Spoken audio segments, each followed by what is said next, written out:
Yeah, One this was a complete and total dingus. Well, at least I'm good at something, David. Being a dingus. Yeah, that's There you me. go. Ben Do something, do it well. Johnson. That's right. That's about all I'm good at, but you know. How you doing? Doing all right. Having fun. Been Yes, a good sir. week. You can probably tell my voice is leaving. I know, man. You've been on stage a Yeah, ton. you've been a lot up there. Yeah. But it was good. I enjoyed both those panels, actually. Yeah. A lot of fun, and I think relevant and timely topics. Yeah, for sure. A couple really interesting things. We just had Alexander Edwards on the show. He was one of the speakers. Okay. And he was the guy who was talking about politics in the EV. Right. Yeah. And That was interesting. Yeah, that was very interesting. He was really funny and really engaging. ToolTech 2025 is where we're at. We're in San Diego. And you're a big part of what makes this show what it is. And so we all appreciate that. What's been your biggest takeaway from the show so far? Well, first of all, thanks for the kind words. I don't know that I do that much, but do what I can.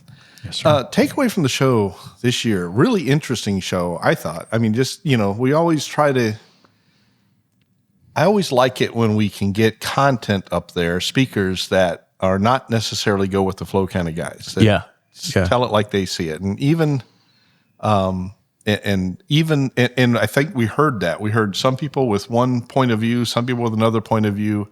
I guess the biggest takeaway for me, and maybe it's just because that's what I'm closest to, is the actual shop panel. Yeah. I thought it was a great panel. Thought everybody did a good job. I know that I sat at a couple of tables during lunch and got a little bit of like people said, you need to diversify that panel more. And I'm like, well, okay, Right. talk to me.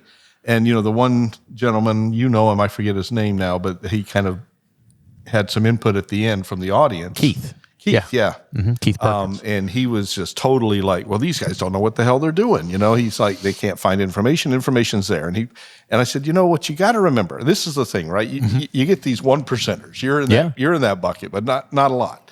And Keith is a 1%er. I wouldn't. Keith is maybe a 0.25%er at this point. But and that's one reason why I like having those kind of panels up there, because I think the entire audience and the entire industry needs to hear that, because that is their reality. What we heard is their reality. For sure. And absolutely. And 100% with that, because, and I should share this because we're talking about Keith, that there were two Keiths involved, and one was in the audience and one was on the panel. Right. And was the guy making the noises Keith? I don't We know. because none of us except for you heard it. You're the only person who heard noises. There was a bald guy and a non-bald guy. I'm worried that he's injecting himself with stuff that helps him like build muscle and lose weight, and I'm thinking it might have got to him. You at make this people point. think I'm doing roids here. The bald guy was Brian. Okay, so Keith was the one making the zippy noises. He was on the far end. Shop, shop, shop. Okay. So I'm going to tell you something. I appreciated Keith's perspective. I do too.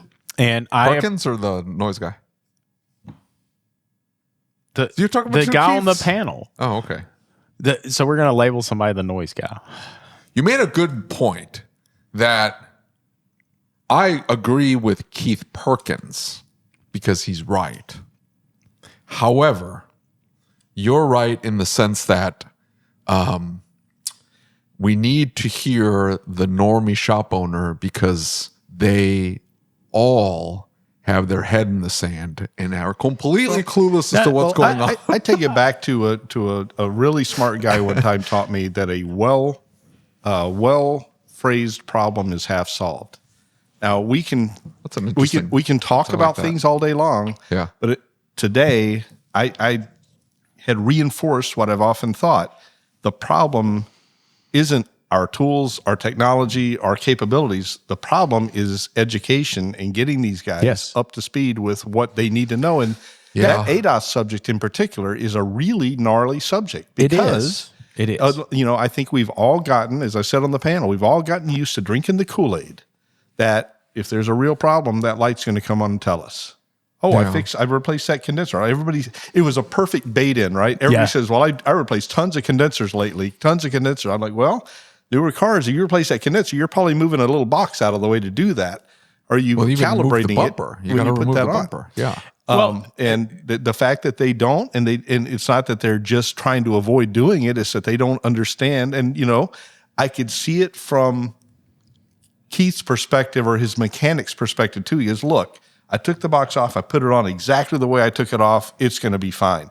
And you know what? He might be right. But what they don't understand is like literally 2 degrees of movement. And we know the OEs aren't precise in their fasteners. So 2 degrees off at a hand length is nothing. At 200 feet, it's something. Yeah. And that's the challenge. And that light is not going to come on because it doesn't know. It doesn't know it got moved. It doesn't, and there's no signal that it has that says, hey, something's wrong. Something's wrong. I really appreciate Keith's perspective on it, okay? For a couple different reasons.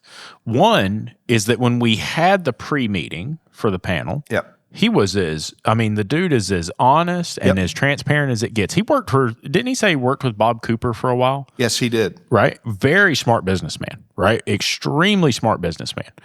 And so one of the things that I appreciated about that was what he was saying is that my technician tells me that we don't have to worry about this. Now, that opened up a whole new mindset for me. Yeah. Because you think about that. Well, the technician in the bay is who I, as shop owner, depend on. I depend on them to get me the right information. And then I depend on my service advisor to disseminate that information correctly, convey it to the client, and get the right things approved to properly repair the automobile. Right? That's how it works. And so Keith had been told, this doesn't matter. You don't have to worry about this. Now, you're right. It may be okay. It may be the exception versus the rule. You just don't know. You don't know unless you check. Yeah. And I thought another key point in that whole conversation, which I thought it kind of set a flag for me is, and you're right, as a business owner, I could totally do this. Okay, not sure about this guy. Let me go ask my other guy with 14 years of experience and whatever. Well, sometimes in this new technology age, the 14-year experienced guy isn't the guy, because 14 years ago, this was a non-event, right? Absolutely. And he's not necessarily kept himself up to speed with all this later. And this technology has been coming at him so fast. The guy that is supposed to be your top guy is supposed to stay on top. Like, that's what makes him the top guy. But if you consider the shop a production line, like a factory, right? You have to have, you get the input, runs through the assembly line, out comes the product, the fixed vehicle, and then what do you have at the end? You have a QC process. Somebody has to be in charge of that QC process. What processes do we have in place? Who's checking it off? And if the guy that is messing up the production is saying, hey, I know this may look like a default or a defect, but it's not. Don't worry about it. Well, and I think would you? I think that's a good point. I think on paper that sounds really good, right? In practical application, what you're saying though is every one of these cars, I mean, literally a lot of cars, a lot of basic services that people don't even realize is they're impacting these systems are coming through. And the only way to really validate, to do the QC, is to run them through a calibration check, which involves that expensive equipment, space, a dedicated person. I'm not saying you're wrong. I'm just saying a shop that's been doing this for 20, 30 years. Isn't what you guys do, the software, you put the VIN in and it spits out with okay. So we can help with that. Well, that's my point is why is that not more prevalent? I understand why it's in the collision shops. That makes sense.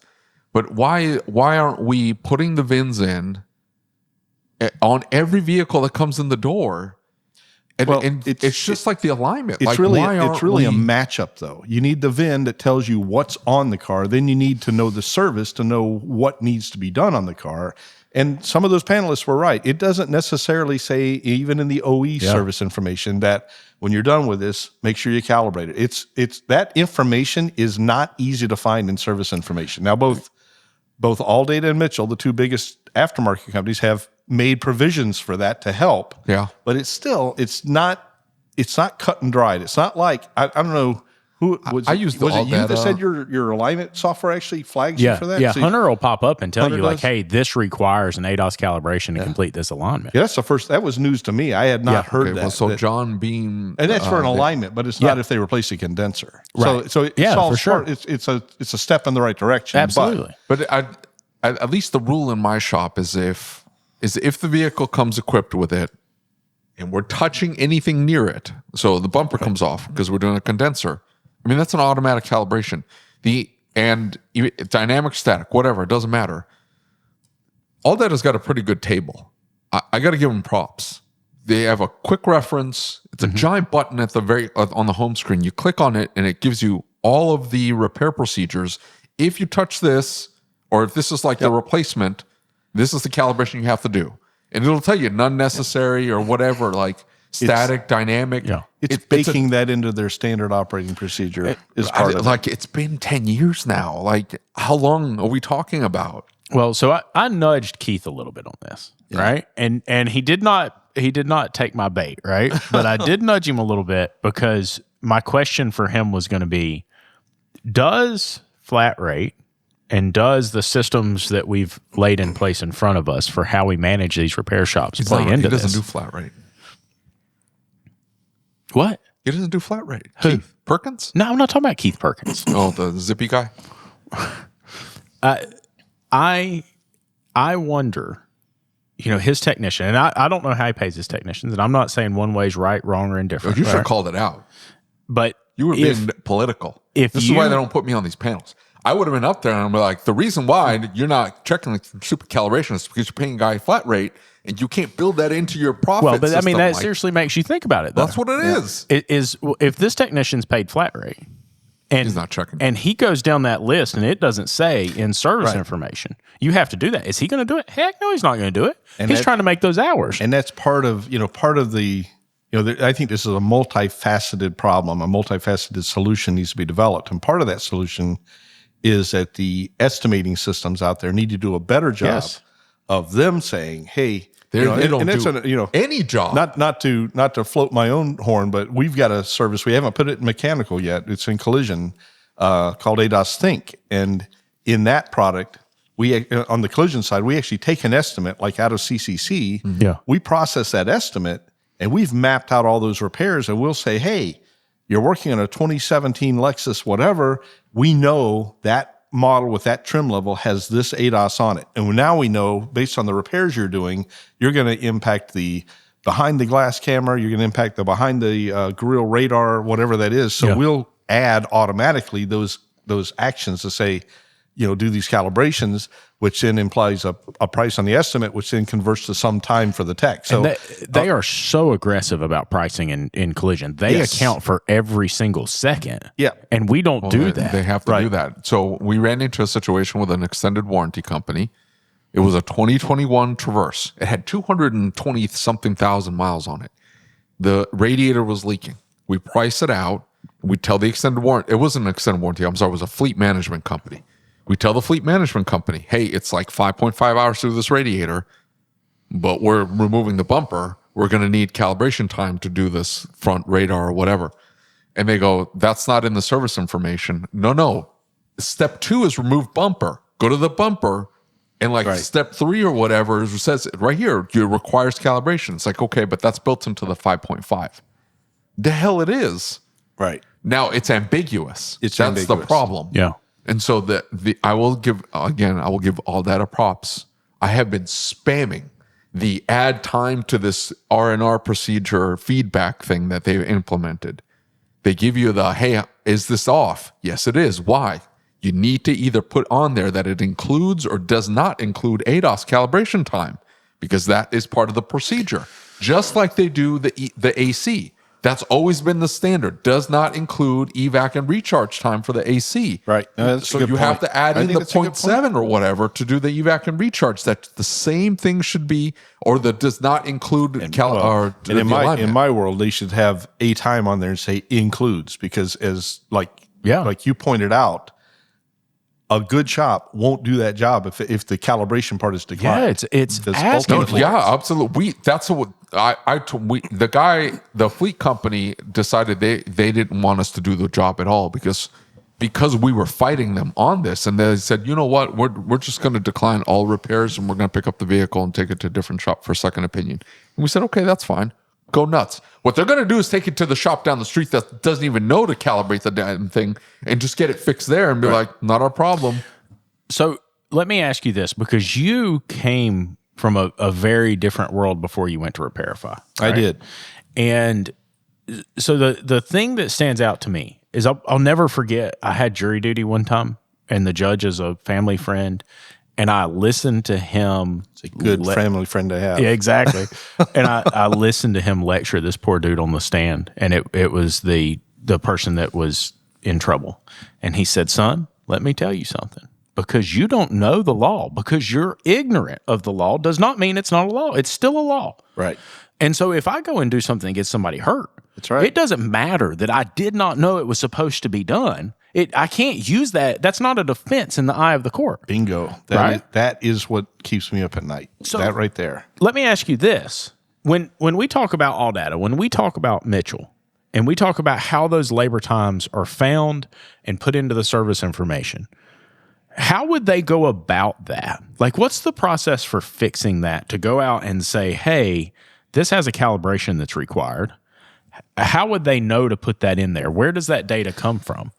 Unfortunately, it is buried usually in a variety of places, not consistent. So one guy was pointing that out on the panel, and I think one Keith was pointing that out, and the other Keith was saying, "Well, we expect you to know how to find it." Right. They're both right. Yeah, exactly. But I mean, like when the professionals that do this for a living. And you think about the number of pages of information that both of those companies process every year, and the expansion of electronics and everything else, it is not an easy. It's very manual. Now, I can tell you one of them used AI to help get some of that in, but I don't know. I don't know whether, I know that they both are working on, adding it into those estimates better, but it was generally the estimating, like I know that on one of those companies, the estimating system comes from someone else, the data. Yeah. One of them builds it organically.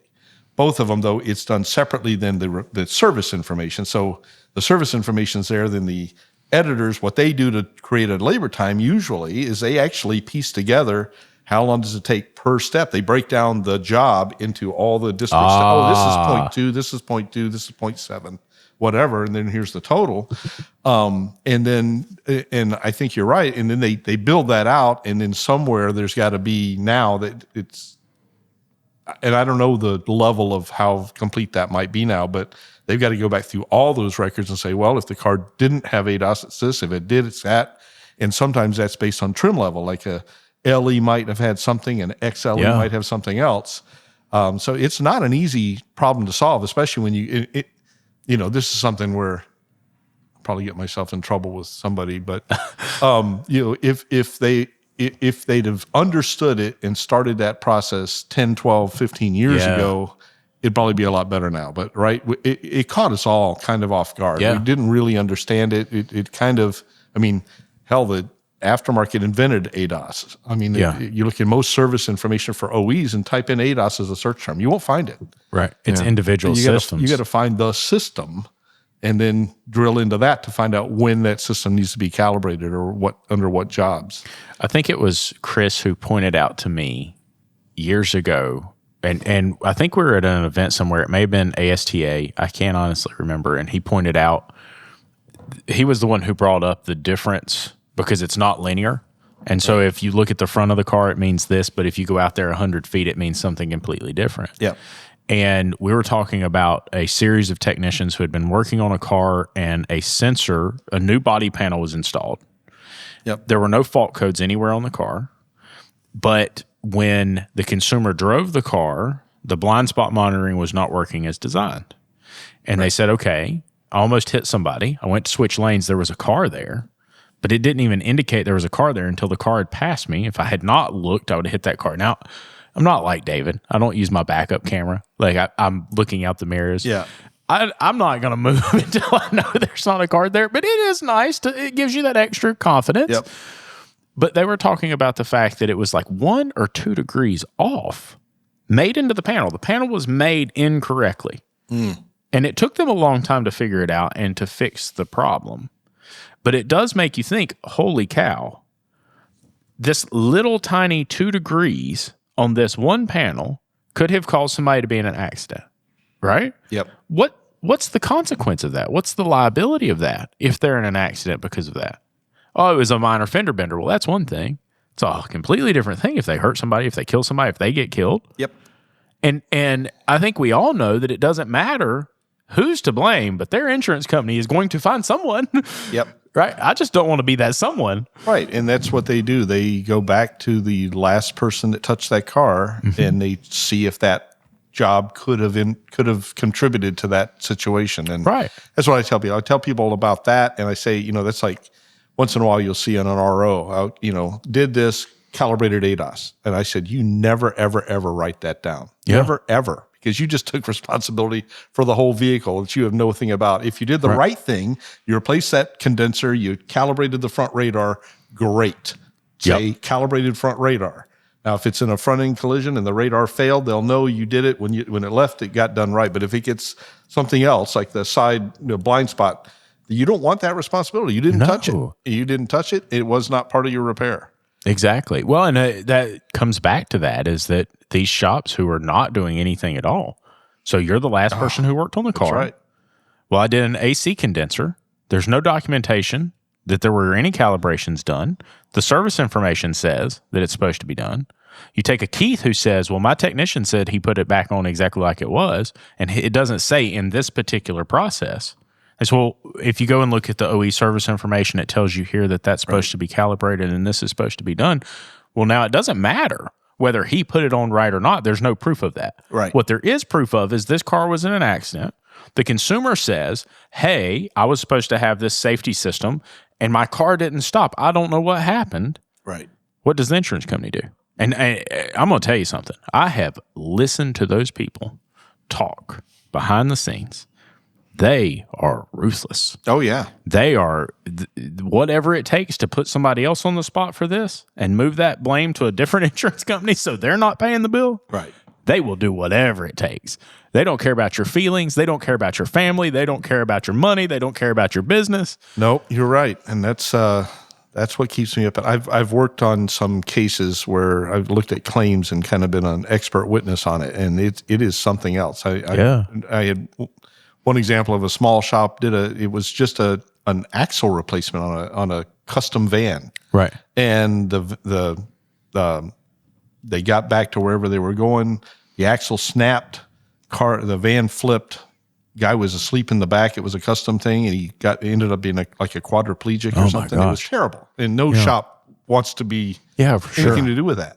And they tried to come back to my company and say, "Well, the information you provided was incorrect." And I said, "I don't think so." And we looked and looked and looked and found out that the company that they bought the part from sold them an aftermarket part which in this case did not carry the same axle weight rating as the original. So it ended up back to a large parts company. And you're exactly right. They went right past the small shop because they knew he didn't have any money. They go for whoever they think they can extract the most from to take care of their customer. And it's ruthless, but also a person really got hurt. So you got to... Dutch is always on to me about subrogation and the insurance claims. And that's one of the big reasons we tell people not to use customer supplied parts or not to use used parts. Because if that layer or chain of custody is not there, right? Because think about what would have happened to that shop. They would have torn his insurance apart. They would have taken whatever they could got. Yep. Right? They're not going to let go of it for anything. They're going to do their very best, but they're going for the biggest fish in the pond. And if you're the last person that has the most money, they're coming for you. Yep. They're not going for anybody else. And so think about that for a minute. What does that say about a shop who, oh man, I tell you what, I'll just use your one part this one time. Now you're the last person in the chain. You're the last person who touched it. And if your insurance, we just went through an insurance review with one of the family businesses. And David Corey, who works for IGO Insurance in North Carolina, is the one who came up and he set my dad down and he went line by line over that insurance policy. And he said, do you understand what a balloon and what an umbrella does? And my dad said, no. He said, well, I'm going to explain this to you because a lot of people believe that an umbrella is one thing and it's not. He said, the umbrella only covers covered failures or covered losses. It does not cover anything else. It's not a blanket that protects you from all of these other things. Which is nice because you hear the word umbrella and it kind of implies that, right? Right? No. He said it is that this is just for this thing. Well, us shop owners go around here thinking that our insurance has got our back and we're covered. 50% of the shops we talk to are not properly covered. I mean, like in a bad way. Yeah. So, I mean, what do you do about that? We do our best to do a good job and protect ourselves, but if we don't have good data, how are we going to? Yeah.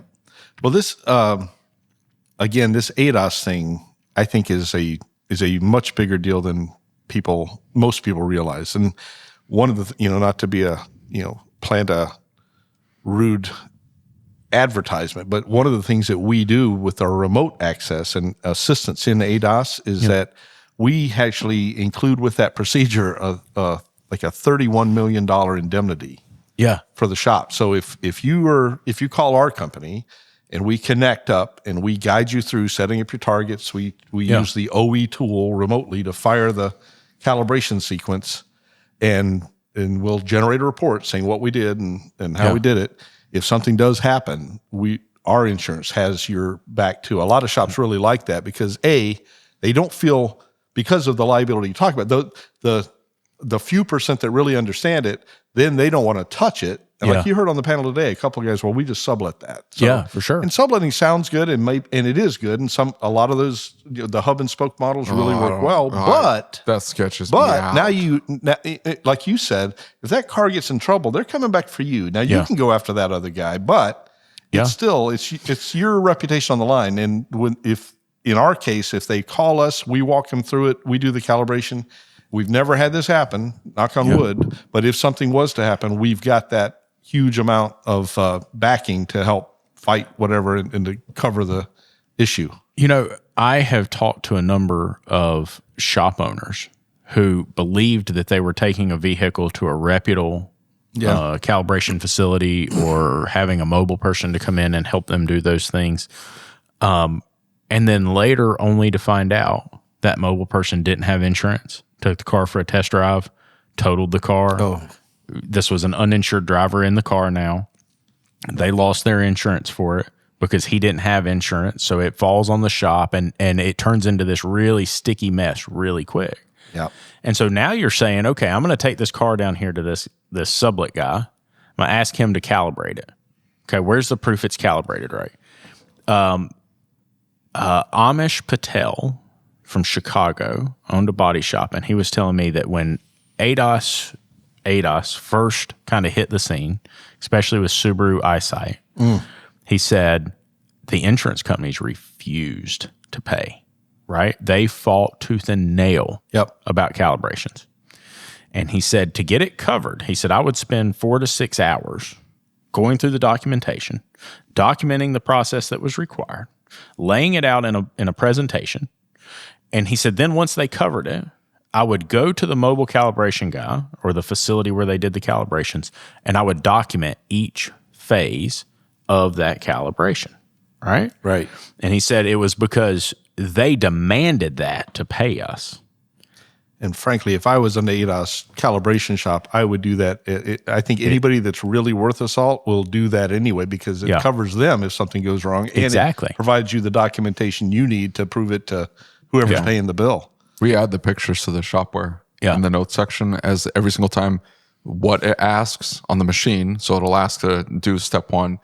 We do step 1, gives you the green check mark, take a picture. Step 2, take a picture of it, take the green check mark. So we end up with 8 or 10 pictures of the whole process. And then the final calibration, we're good to go. That's great though. And that's big thing I preach all the time is you tell your story. No, most techs are not story writers, but you got to learn to tell your story. Just say, here was the complaint. Here's the steps I took to identify the root cause. Here's the steps I took to rectify that cause. Yeah. And so if it ever does come back, and I mean, 3-6 months later, you've worked on so many cars. If it does come back for some reason, you're not going to remember exactly all the things you did. So it's nice to just be able to go back and look at it and compare how it is today versus how it was when it left. And there's 3 factors for that. One, it comes back to you, and I need to be able to look at it to see what I did to make sure that I'm on the right track and it's not something that we did before, or it is something we did before. Right. 2, if it goes to another shop, what keeps happening in this industry? We keep throwing each other under the bus. Yep. And if my work goes to another shop and they open that repair order and they say, he says he tested circuit K31 and here's the test he did, and he tested K36 and he found an issue with this wire and this component and it was open and it, right? Yep. That shop really can't throw me under the bus. And if they do, it means they didn't know what they were talking about. Right. Right? I could have missed something, but it's not that, hey, Lucas is an idiot and he doesn't know what he's doing. Right. It's, holy crap, he's told me everything he did. He followed the right trajectory and the right path. Maybe it's something else, or maybe he's overlooked something. Let me figure out what's going on. Yeah. Right? But more than that is that if I'm standing up there in front of that, attorney, and he's pushing me to say, well, what did you do? What did you not do? No, right here's my documentation. Yep. And here's what we did. We at least tried our very best. I'm not going to say I was perfect, but I can tell you that we followed the steps of the process. And you normally have you validated that the car was, the issue the car was brought in for wasn't present at the time it left. Yes. It might have been some unknown intermittent that occurred or whatever, but when it left, you and the customer apparently were happy because they drove out with it. Right. Absolutely. And I see it so many times. I'll occasionally watch those depositions. And there was one a while back, and it was a trucking company. I think it was like a wrecker company or something like that. And the guy is being deposed, and they're asking him questions, and they're saying, now, your process was this? And he said, yeah, I think so. And then they said, but now, did you follow the process in this? I think so. Right. And I'm paying attention to what he's saying as he goes. And it becomes clear that he has just backed himself into a corner because they've asked him about a process. He doesn't honestly know what the company policy was. Right. And he just admitted that he did not know what the company policy was. Oh, and with as you've witnessed too, I've done a couple of things as expert witnesses and been on juries before. And the one thing a lawyer loves is when somebody says, I think so. Man, yeah. that just opens, they just tear that wound right open at that point and they just decimate them. Exactly. And at least if it's documented, then you can say it's not I didn't just write this down. Have. It was a year ago. It was 2 years ago. I mean, I don't know. David doesn't document. No, you do a pretty good job of documenting. You do a fantastic job. We document everything. Phone calls. Yeah. Everything.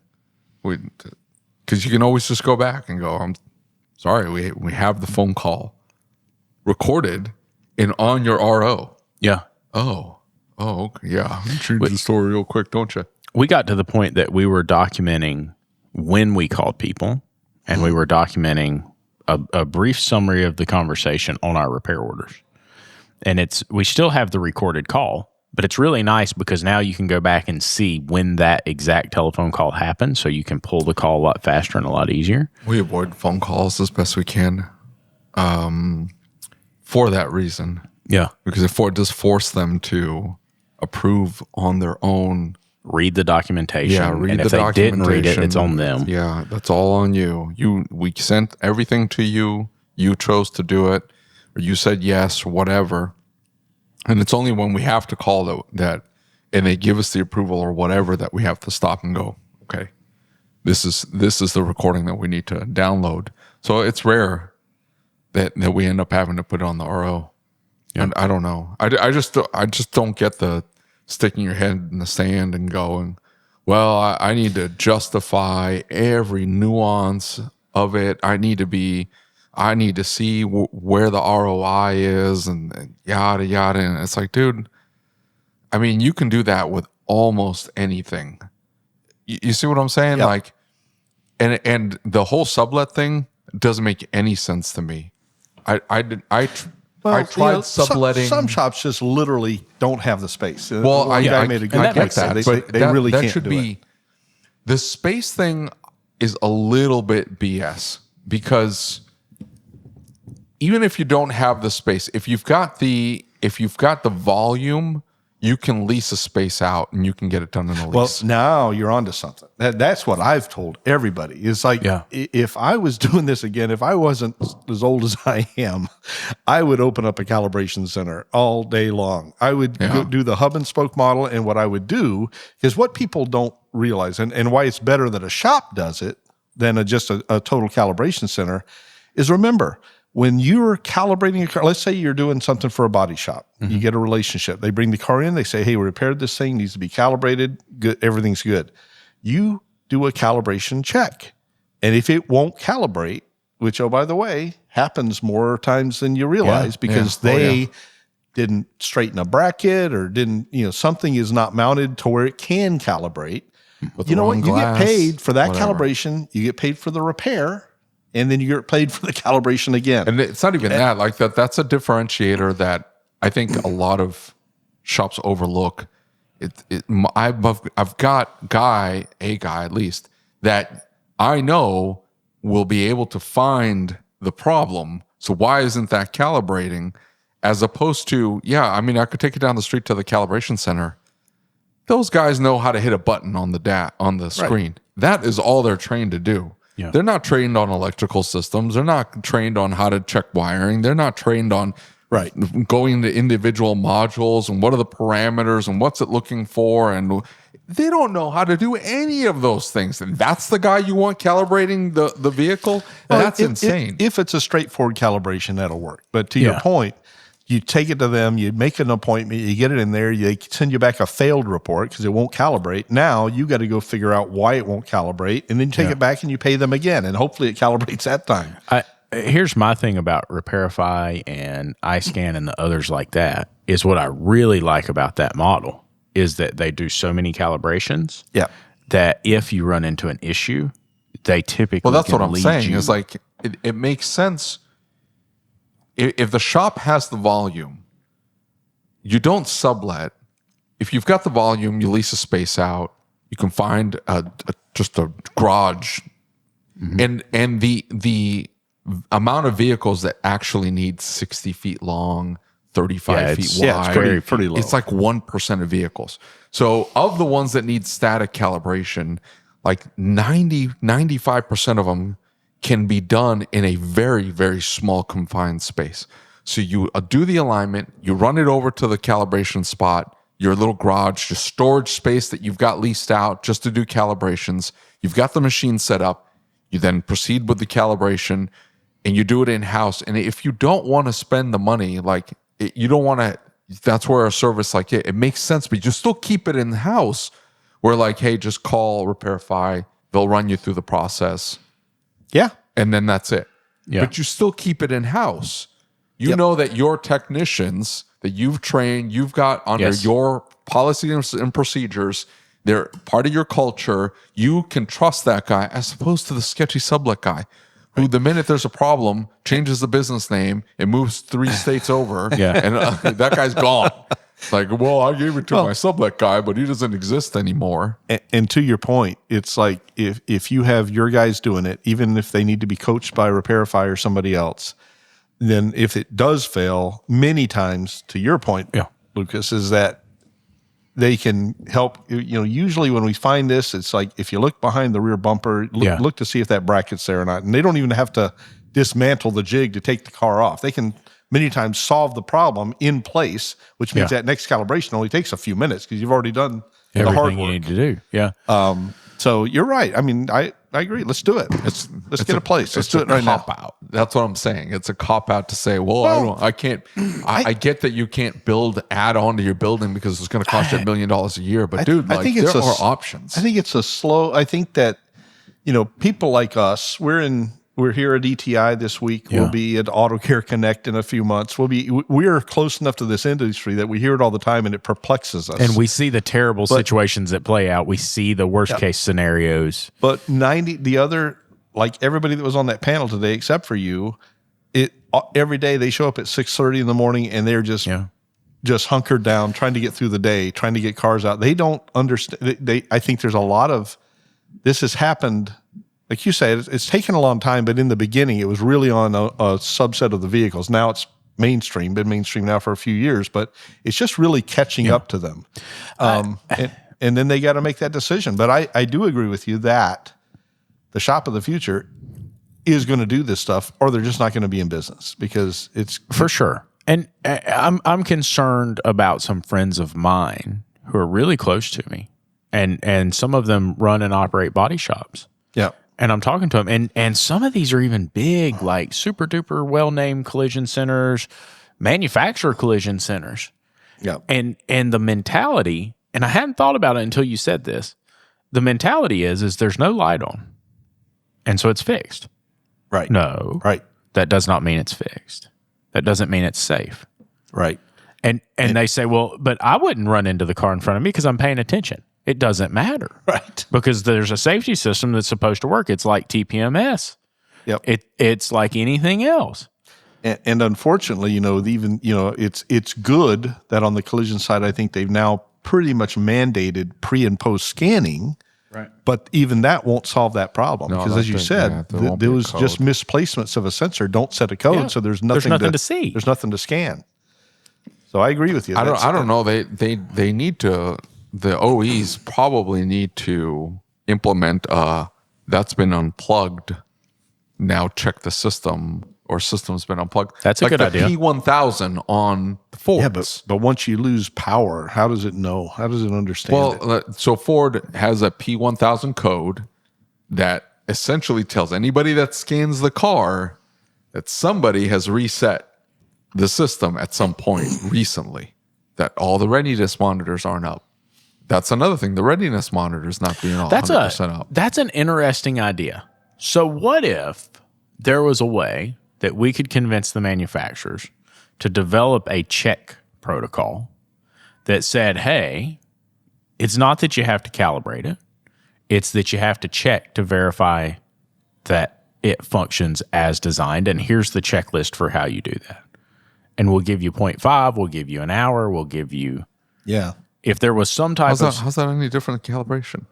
Well, I'm just saying if it were to be an expensive calibration, or if they mandated that it was checked to the body shop. In other words, it was part of the required It process. really doesn't Low matter. voltage idea If is the better. OE would put out a statement like that, then it would solve the problem no matter how expensive it is, because now the shop's going to get reimbursed. Yeah, I mean, that's for sure. really the thing. Is I like your idea. I guess I didn't know about that with Ford, but if they could at least give you, I mean, even if it would just say like, look, and If you lost I did power talk to somebody entirely- where there is an OE that does this now that says if this car's been in an accident, if the airbags have been deployed, or a number of other things. Yeah, Subaru, isn't it, that has that crazy inspection. You have to, I mean, they're not even saying calibrate. They're saying you have to replace all these sensors now that it's happened. And within that would imply a calibration, because if you replace the sensors, you got to calibrate anyway.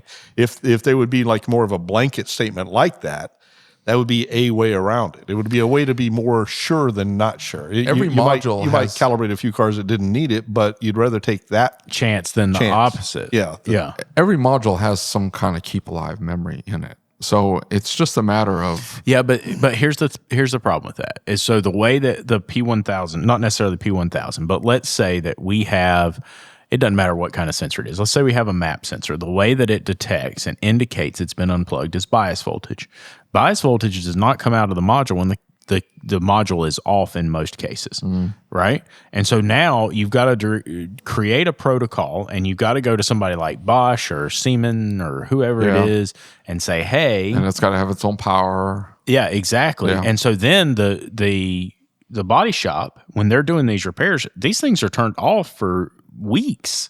Yeah. And so now all that's gone. So Well, I'm not worried about the body shop, more of the repair side.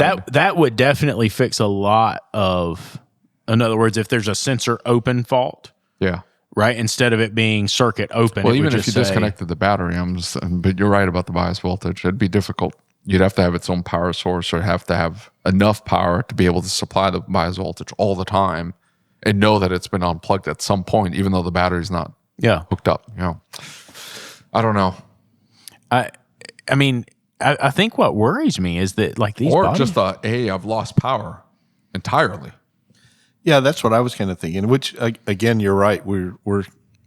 I'm focused on mechanical. We're talking about collision, but yeah, if there was something that just said, "Hey, if you ever," but then you're kind of like, do you really need to go through all that if you just replace the battery? right? Exactly. Like it's a $1,000 calibration now. Yeah, but maybe I don't know. Like it's $1,000 calibration if every system has to be statically calibrated. Well, I get it, but I'm saying if you're if going in there and just doing a dynamic for 4 systems, it's a 10-minute test drive. right? maybe. But what if it is one of the cars that requires 50 static calibrations or something, and now all Which of a is sudden, a lot of cars. yeah, Is it? Yeah. and so you end up in this situation where it's almost impossible to navigate that. That's why I'm saying I'm not an engineer. I'm saying they've got to engineer some way to create a fault just in the instance where it needs to be checked. You see what I'm saying? Like the system has to be checked. There has to be some kind of way to create a fault, a hard code that will not be cleared until a system check has been done. I wonder if there's a way to put a pin in a connector that plugs in when you plug it in, and there's a mechanical like reset that when you unplug that, it mechanically Shorts out the connector or something. it does something that when you have to mechanically reset it when you put it back together. Has to have power back on it, has to when it's reconnected. Yeah, I don't know. We're out in the weeds. We're out in the weeds, we yeah, left my level of intelligence on this like about 2 hours ago. I don't know about that. And see, we just talking with the last guy that they're spending all their brain power trying to figure out how to squeeze another 1/10 of a gallon. Out That of was a full tank of really gas. interesting conversation. Yeah.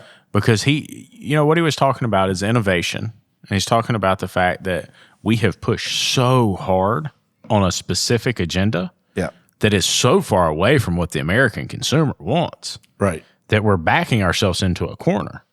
And he was talking Backed ourselves into a corner. he was talking about BYD, and he said those are really cool cars. And Yeah. He said if they ever come to the U.S., tariffs or not, like they're so cool because they were forced to innovate at a high level, and they cared more about what the consumer wanted and the experience they wanted, according to him. Yeah. And, I was at another table at lunch, one of the visits I made, and they were talking about how, a lot of OEs have torn those cars apart and finding a lot of IP in there. So the way they're doing it in 9 months is they're taking the best of the best and just saying, we can use that. They don't really care about that over there. They don't really. So, I think we talked about what would block them. And I think that as they start really trying to get in, that may be the way to do it. That may be the traditional OEs that have spent, and to their credit, billions of dollars developing these technologies. You just can't have it lifted and for sure. put in another vehicle if that's true. That's what I heard. They do not respect intellectual property at all. No. It wouldn't seem. And if we're going to work in a market with somebody, and here's the thing is I don't think they respect other people's intellectual property. They respect. If they ever shifted their focus away from copying and towards innovation. In other words, let's say that they do flood the market with EVs into the U.S., as Mr. Edwards was implying that is going to happen. And Tesla comes and just jacks all of their information. Turnabout's fair play. Yeah, like, what are you going to say?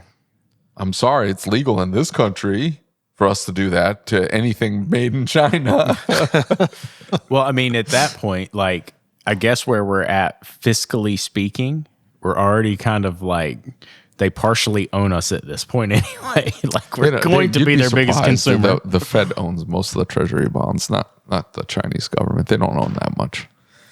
And in many states, they're cutting them off from land ownership because that was the big push out of China, is buying up land like crazy, farmland for some reason.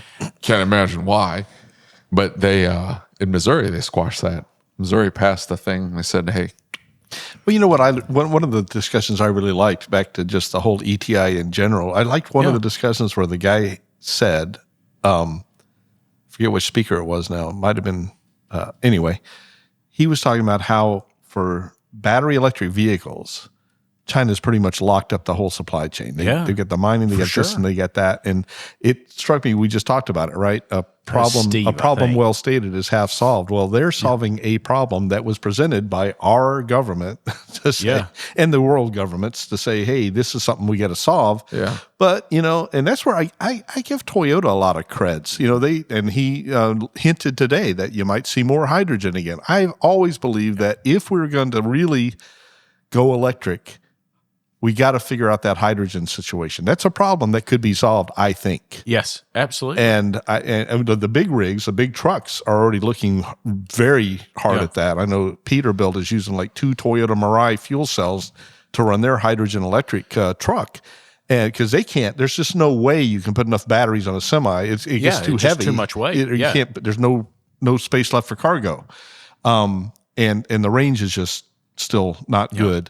So, and I've always said that if they pursue that track, like I think they will, depending on what the government does and how hard they push it now, but it's much like truck stops with diesels. Back in the day, my dad always wanted a diesel, but we didn't live close enough to a truck stop, and there was no other place to buy diesel, so he never bought one. But a lot of people did. They buy these old Mercedes diesels and things back then, and Volkswagen Rabbits and stuff. And if they do the same, if they follow the same historical record with hydrogen as they did there, you'd start seeing Mirais popping up around there, and you get enough population, and then the bigger companies start getting in and saying, we got to solve this. We got to put in the infrastructure, right? And we're going to have the hydrogen infrastructure, and there's a lot of hydrogen infrastructure in California already. Yes, California is the leader in that for sure. And I'm going to tell you that if you want to... You ever wonder why they didn't... I mean, I don't wonder, I know, but why didn't they lean into that? Something that was native, hey, we can get this all done here, as opposed to pushing towards junk that was, hey, owned and cornered by the Chinese government. Well, I mean, like even some of the discussions that have been had is multi-fuel. And by that, I'm not talking about a component that's multi-fuel, but for instance, you look at a nuclear reactor, it produces hydrogen gas, and they have ways that they can extract hydrogen gas and then consume hydrogen gas. There's different types of methods that you could say we have a power plant that generates electricity and hydrogen and all of these fuel sources.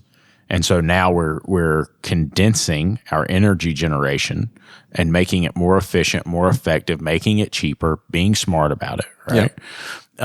I will tell you right now that if I am going to look at somebody and say, here's where the automotive market is going, I'm probably going to look at Toyota, right? Because I think that the thing that they've done that gives me great confidence in them is that when all the governments and everybody else are saying, you're going here, Toyota says, we're gonna follow the science. I like that too. I'm like, you know what? And guess what? When that now is kind of retrenched a little bit, government's not in there bailing those guys out. I mean, hey. And Toyota's in a good spot. If I'm a CEO, I'm going to make the decision based on what I think I can sell, not based on what somebody tells me I need to sell. And I think the big tug of war that is yet to be fought, because it's still a few years out, but California, with that right now, they're still under the mandate, 2035. Yeah. Oh, that'll get rolled back as soon as they oust news. I mean, well, our last for president. Our last guest called him Comrade Newsom, and he says, "I live in California. It's okay. I'm allowed to say that." They're going to oust Newsom and just put somebody even leftier in place, because that's what they do here in California. I don't know. I mean, I think it'll be interesting this next one. I think because that state has gotten so much, I mean, I think the LA wildfires might have made the difference, because that tore out a lot of real estate that a lot of those people that voted for that way owned. And I think it hit them full force that, holy crud, that we haven't been taken care of. There was a whole dry reservoir. They not, you don't know how much of it they could have saved, but they were not prepared. And it was all on his watch. Yep. So I see your LA wildfires, and I'll one up you with a New York City. where they are literally just one after another, one ridiculous mayor, and you're like, they cannot get any worse. And then they vote in somebody even worse. And you're like, well, that guy's lost his mind. And they're like, oh, I couldn't have seen this coming. And then have you seen there's going to be a new, Adams is out. He's done, right? In New York. He's completely out. One of the people running has proposed the idea of creating city-owned grocery stores where they can control the pricing, tax-free, and that is his solution for the cost of living and the cost of essential goods. How does that make you feel? Is city-owned. California suddenly looks better. I know, right? Oh my goodness! The first time, you know who is right now leading the polls for NYC mayor? Good old Andrew Cuomo. Oh my goodness! He's probably going to win because he's the sanest. As nuts as he's been, he's the sanest. That guy is crazy. City-owned grocery stores. That's your solution. That's your solution. I don't know. I cannot believe. My point is that you would think this has got to like slap some sense into these people. They can't possibly vote in somebody crazier than this person. It's funny because I had a good friend I gave this argument to a few weeks ago, and he said, but what you got to understand is nobody wants to be wrong. Yeah. And these people, they will double down on saying, wrong guy, right idea, just pick the next guy. He'll have he'll get it done. And so there's some of that, I don't know, but. So over here at the San Diego Airport rental car facility. Yes. First time we came out here for ToolTech, I met a gentleman that works at the rental car facility, and he is the person who has checked me out at the San Diego rental car facility every single time I've been here. Wow. Very first time we came in, I'm getting ready to check out, and he says, I want to say he's Russian, but I said no to the gas, and he said, no. And I said, huh? He said, you select that. And I said, I'll fill it up. And he said, no. He said, the gas on there is cheaper than the gas you can buy in California. You have us fill it up, you'll save $20. And I was like, thanks. It's so the way. And it was like $3.50 for them to fill up versus like I got out here, it's $5 a gallon. And so I was talking to him, and every time I've come in, we've talked more and more each time. And he has openly said, I came in, I had a belief, and my belief is that this one way was the right way and what way the country should go, and that's what everybody here said. And he said in the last 3 years, the majority of the people I talk to do not believe that anymore, that they've all shifted their mindset. He said, and it's not everybody, but he said slowly but surely he's watched them shift their mindset and say, and he was talking about, when you go and get a rental car, how they try to upsell you on all those security packages.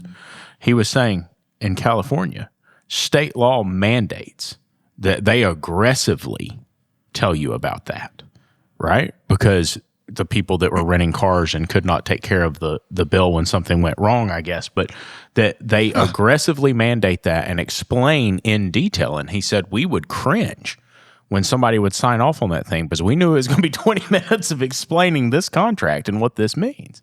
But it was really neat to get to talk to him because his entire belief system had changed in 4 years because of what's happened. Yeah. And San Diego compared to other areas of California is not so bad. Right. It's pretty conservative. Yeah, I like San Diego pretty good. Yeah. What? Can't stand any of it. We have a dissenting opinion here. If he's not dissenting, you're going to be worried about him.